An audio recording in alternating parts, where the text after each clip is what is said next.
Hello and welcome to Module 3, Section R of the Better with Less course, today tackling digital clutter. When we begin our decluttering journey, sometimes we don't realize that digital clutter can be a problem since it's not part of our physical environment. However, just like an overabundance of stuff in our space can cause stress, frustration, and overwhelm, our digital clutter can be the same way. So today I'll be walking you through 8 different types of common digital clutter and how exactly you can go about getting rid of it. Let's jump in. Let's get into digital clutter. To begin, a digital decluttering workflow is a must. The very first thing you'll be doing is auditing your digital clutter. I want you to ask yourself which types of digital clutter are affecting you or overwhelming you most. Those are going to be the areas you start with, but also it's important to reflect about this because we don't need to declutter just to declutter. If there's a certain type of digital clutter that you are not affected by in a negative way, then there's no reason you have to prioritize that and put your energy and time towards working through that particular clutter. So make sure as you're going through this, I want you to reflect about these categories. Are they areas of your life that cause stress or overwhelm? If so, let's take care of them. But if not, you can skip over those for now, maybe get to them later. But again, we want this to all be very personalized to your journey. After you've decided which types of digital clutter are going to be things that you want to work through, then we'll have the initial declutter phase. So you'll go through the prompts that I share in this lesson, in this video, as well as on the homework sheet to help you. I also encourage you to pay attention to any digital bad habits that you have. There could be a variety of these that make it easier for us to accumulate more digital clutter, such as taking too many digital photos that you don't actually do anything with on your device, or not filing emails appropriately. Maybe you're experiencing jealousy or negative emotions from who you follow on social media. These could all be considered bad habits that ultimately don't lead us to be living our best lives with less.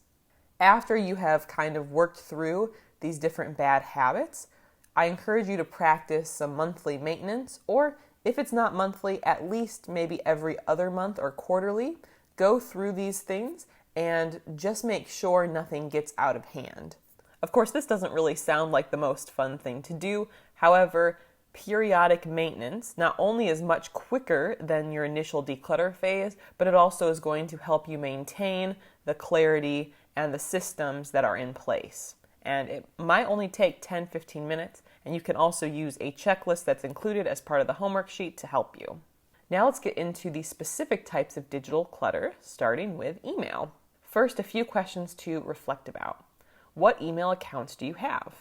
What is the current status of these accounts? Do you encounter any issues with your emails? We want to make sure your work is personalized to the types of emails you have.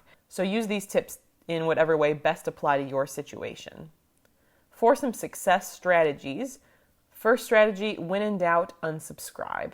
Many of the emails we receive, especially the promotional emails, are all because at one point we signed up for a certain newsletter, or because we attended an event or signed up for something else, our information was shared and then we were added to these other email lists. And with this, by nature, these emails are often for personal gain or business gain of whatever the company or organization is. So with that, if you find you're not getting value added from these emails, I would recommend unsubscribing. Legally, if you scroll all the way down to the bottom of the email, they have to have an unsubscribe button, or maybe it's an update your preferences button to get yourself off that list. If for whatever reason it doesn't seem to remove you from the list, you can also mark the message as spam, and then your email provider should be able to filter those into the spam folder and you won't even see them. But we might be afraid that we might miss out on something, but the thing is, if any of it's tempting you or just wasting your time and clogging up your inbox, it's not actually adding any value to your life. In fact, it could even be costing you precious time and money. So I encourage you to streamline it as much as possible. Also, if you have large quantities of unread emails, I would recommend deleting anything that is more than 30 days old, especially if it is in a promotions folder. Now, of course, this might make us feel a little bit nervous and think about that just in case mindset, but most emails you receive are time sensitive, at least to some degree, so messages that are older than 30 days are less likely to still be relevant. And in the case of messages that aren't time sensitive, maybe it is if you're on a newsletter list for a favorite blog of yours, and let's say they send you recipes or posts in your email inbox, technically, yes, those could still be relevant after the 30 days. However, those would also all be listed on that individual's website or their blog. So you could just say, hey, I'm going to delete all of these. I can, when I want, go directly to their website and look for this information there. I'm not going to miss out on anything. And one additional thing that can help us feel okay with letting go is that many email providers will actually save deleted messages in your trash for 30 days. So let's say you do go through and delete these emails and for whatever reason something comes up that you need the message, well, you should be able to recover that if it's from the last 30 days. It's also important to think about what we're saving for email purposes. Now, of course, for work-related inboxes, yes, you'll probably have to save more messages than you would for your own personal needs, but let's only save what absolutely has to be saved, what we know we're going to return to. We can also use a more minimalist approach to our email by scheduling certain times of the day to check email. This is a really great tip that can help prevent distraction. And even better, if you need to reply to messages, consider batching your email replies. Rather than replying to them one at a time, take care of them all at once so you're able to be more efficient and you get in the zone of replying to those emails rather than having to go back and forth between different tasks. Let's get into websites and bookmarks now. With this, look back over websites or bookmarks you have saved and delete any that are no longer relevant. Oftentimes, we bookmark something for a short-term purpose, but when we are done with that purpose, we often don't remember to go back and remove those particular bookmarks or websites that we've saved. It can also be helpful to limit the number of new bookmarks we're creating and be a little bit more mindful of that going forward. As we talked about in the email section, many articles, recipes, or other things that are being saved can be found online publicly and with quick searches. In some cases, through conducting a search for whatever you're looking for or whatever you wish to return to, you might actually find something that's better than what you originally saw as content is continuing to be distributed and updated over time. Moving on to your desktop or home screen of your device. Ideally, these areas are clear and open to promote clarity, prevent distraction, just kind of like how we want our surfaces of our home to be simplified. It's the first thing you might be looking at when you turn on your device. And if we have it set up in a really calming, streamlined way, that's going to help us feel a lot better and be able to focus better on whatever we're using our device for. So, a key question to ask yourself, does everything on your desktop or home screen provide value? Is it useful to you? If you're not using something or something's from a past phase of life, let's consider removing that or filing it away in a different location. You could also consider using folders for a more streamlined approach. One strategy that I have found to help with this is using a temporary folder. If you are saving files on your desktop, for instance, it could be helpful using a temporary folder to help you store the files that you need in the short term, but will not need long term and need to return back to over and over again. The key here is to periodically empty the temporary folder, maybe on a monthly basis, so that it never becomes overwhelming and something you have to really sift through, and it can just be a really good system to prevent these files from building up on your desktop or other locations. Moving into documents and files, the temporary folder concept could still apply here, but I want to go over a couple additional tips as well. First of all, it's so important to properly name files based upon what they are or how you might find them.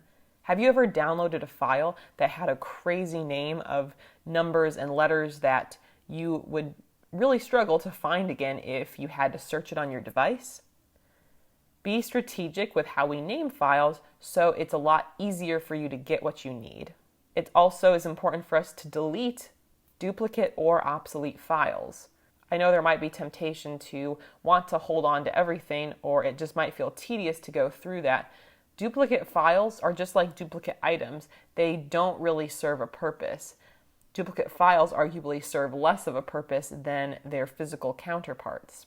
As well as anything that's obsolete, just like with bookmarks that we've talked about, different websites are using, they are often used for a certain period of time. And after that time is done, we don't need to return to them, and they don't need to take up space on our devices. Once again, you can use folders if it helps you as you are thinking about how you organize and store these different resources.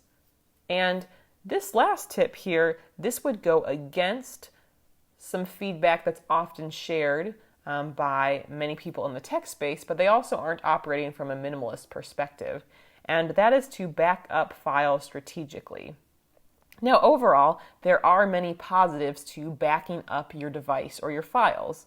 The concept is, you're not losing anything if something goes wrong, if your computer crashes, etc. So overall, in theory, it's a good principle. However, when we take a look at this from a minimalist perspective, let's say, the worst happens, your device crashes, and you need to go back and find things on, whatever this backup system is. If we are not going through anything and we just are saving all of these different files, it's possible there are thousands, even tens of thousands or more files all backed up there that may be very tough to actually find what you're searching for. So I would actually recommend to think about being more strategic with our backups. I know I personally do have an external hard drive I use to back up key files for my device, but I use it strategically, and the external hard drive is incredibly organized. I have different folders, about 15 different folders that I will file things into and back things up on a regular monthly basis. And doing that gives me a balance of preserving what's most important while also not being overwhelmed by a massive amount of files that are 99% mostly not needed. So I would definitely encourage you to think about backing up things strategically. If you're doing a mass backup of everything all the time, yes, you've got your stuff covered, but is that more of the just in case principle? Would you actually be able to successfully find what you need on there? I'm not sure. So I encourage you to reflect about that a little bit to determine what is the best fit for you. Let's take a look at your apps or other programs you have on your device. If there are any that are obsolete or you're currently not using them, they're irrelevant to you at this point, let's delete those right away. It also could be helpful to reorganize apps strategically. You probably have an idea of which apps you use most. However, how do you have them organized? Do you have to scroll between multiple, pages of your apps on your device? Or are they organized? You have the most commonly used ones on the main home screen, and then they're organized based upon use. If they're not organized that way, why not? Chances are there's probably about 10 or less apps that you use all the time.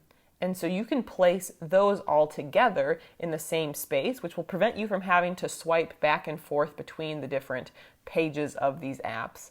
I know they're technically not pages, but if we put the things that we're using most all in one section, it's going to save us time when we're looking for apps to use and help us prevent distraction as well, since you're less likely to see apps that are a little bit less important to you that might be hanging out in another area of your phone. Digital photos can be another major type of clutter, and we're starting out with talking about digital photos, so we're prepared to talk about paper photos, printed photos in the next lesson. First of all, let's take care of those duplicates. If you have taken multiple photos of all the same kind of thing, keep the best and declutter the rest. So whichever one is your favorite, keep it and then get rid of all the others. This can help you not only save space from different photos, but also will make it easier to find the photos you want and not have to scroll through a large quantity of these.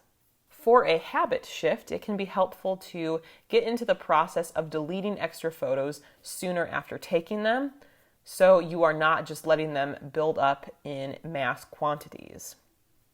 Something that's also helpful is the Instagram effect. That's at least what I'm calling it.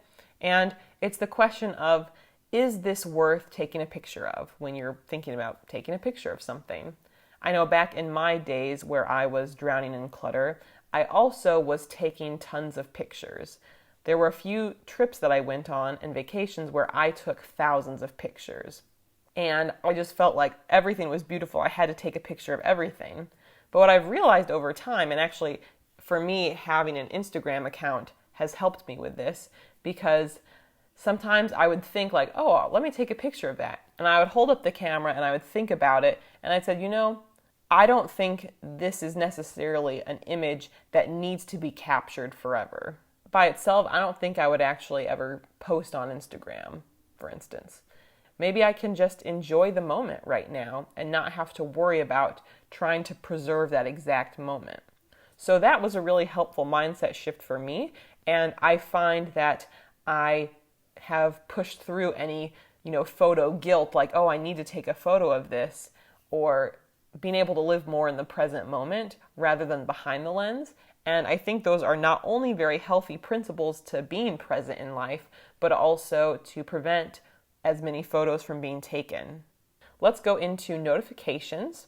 With notifications, they can certainly be helpful in some situations, but they also can cause distraction and interruptions in our day that prevent us from focusing on what matters, especially if you're in the middle of a project of some sort that you're working on, and then you're focused, but all of a sudden you get a text message or some sort of other notification, and now you're out of the zone again.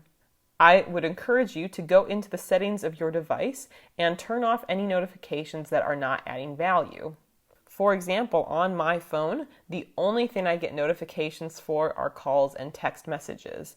However, even with text messages, I have gone into some group chat threads and actually turned off notifications. If I felt like there were too many messages coming in from a group chat, I can see them if I look for them in my phone. I can see them there, but I don't actually get any, buzzes or beeps about checking my phone when these messages are coming in right away, which helps me a lot with focus.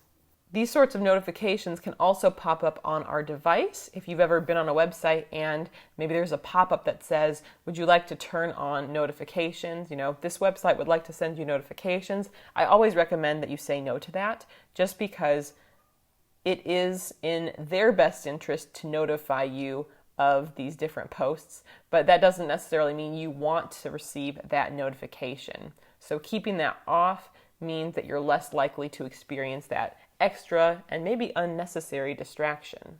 Lastly, with social media, I want you to reflect, do the accounts you follow or the people you follow align with your values and contribute positively to your life? Ideally, our time on social media adds value. And if you are feeling inspired, if you are taking positive action, if you're growing as a person, if you're learning new things, if you're connecting with others, these are all great parts of social media. However, if social media is causing negativity in your life, if it's making you stressed out, if it's being too much of a time suck in your day, if you're feeling negative emotions from these different things, then that is not something we want to spend our time doing ideally, and it could be helpful to unfollow or unsubscribe from any accounts that are currently not adding value or bringing about negativity in your life. You could also consider limiting the amount of time spent on social media and consider taking longer breaks from it if needed. You could even consider stepping away from social media for certain days, such as having a screen-free Sunday. Ultimately, it's all a balance. You want to decide what the best approach for you is going to be.